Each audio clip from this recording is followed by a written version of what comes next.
Assalamualaikum warahmatullahi wabarakatuh. Untuk video kali ini aku mau bahas tentang kesalahan-kesalahan yang sering dilakukan dalam menghadapi dan mengerjakan soal uji kompetensi bidan. Jadi, apa aja sih kesalahan-kesalahan yang paling banyak sekali sering teman-teman lakukan? Oke, langsung aja. Yang pertama yaitu kurangnya persiapan. Jadi tidak dipersiapkan dengan sematang mungkin sehingga pada saat teman-teman mengerjakan soal uji kom akan kesulitan. Nah, dari kurang persiapan ini akan mempengaruhi poin percaya diri teman-teman.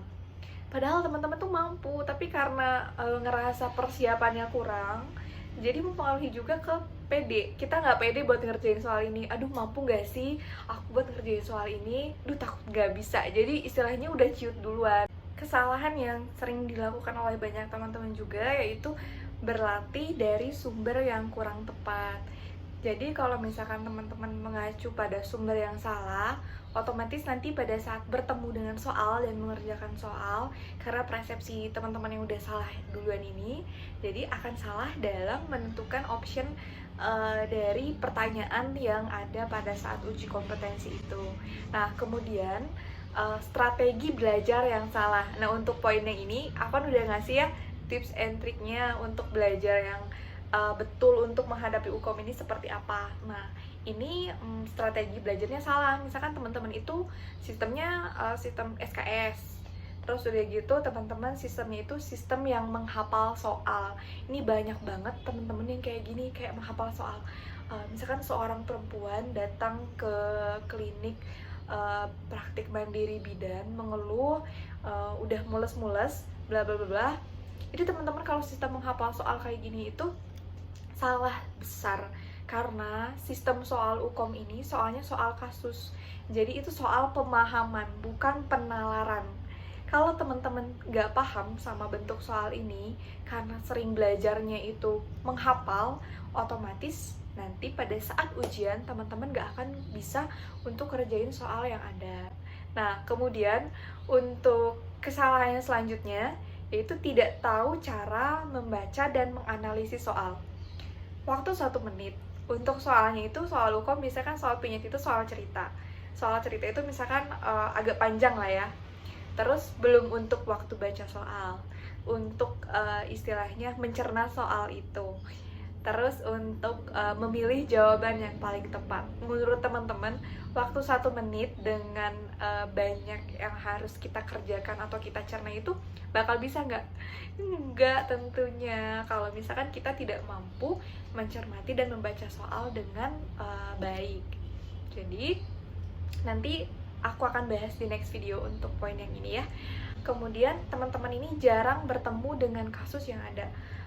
Jadi gini ya, sekarang itu untuk di tempat praktik teman-teman pasti yang praktik tidak hanya institusi teman-teman aja, tapi banyak juga dari institusi lain.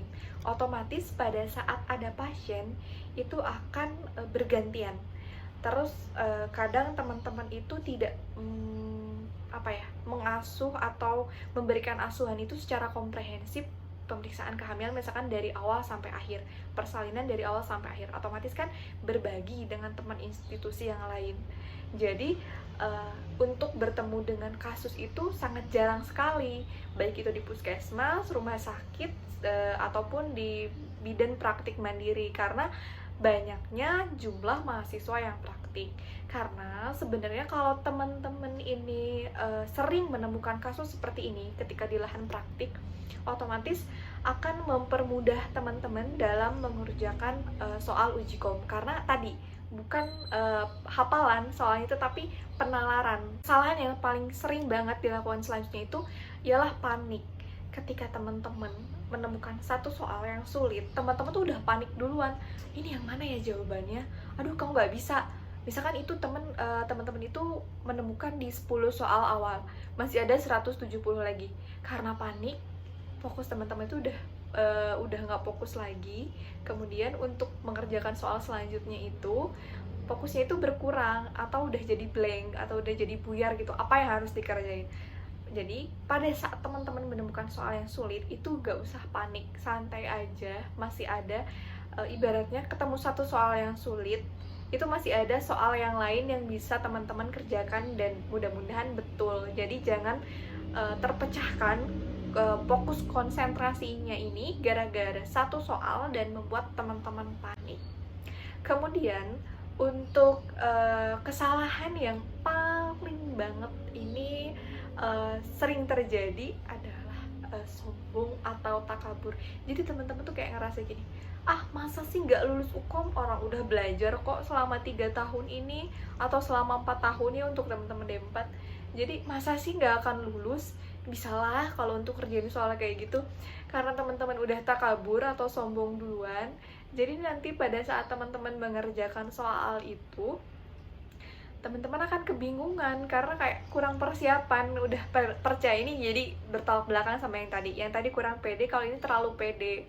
Karena terlalu pede, biasanya dalam mengerjakan soal tuh kayak gimana aku gitu, ini mah kalau aku dapet pasien kayak gini aku bakal ngelakuin asuhan yang selanjutnya kayak gini, padahal enggak gitu. Jadi yang standarnya itu seperti apa. Nah jadi diusahakan teman-teman itu jangan takabur atau sombong, karena untuk melakukan uji kom ini tentu saja perlu persiapan yang matang juga.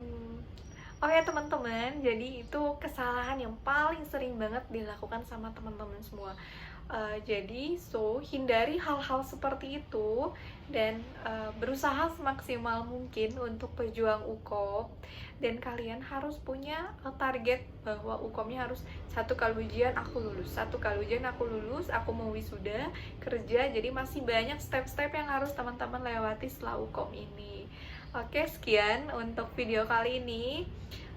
Apabila bermanfaat, jangan lupa untuk subscribe dan share video ini. Assalamualaikum warahmatullahi wabarakatuh.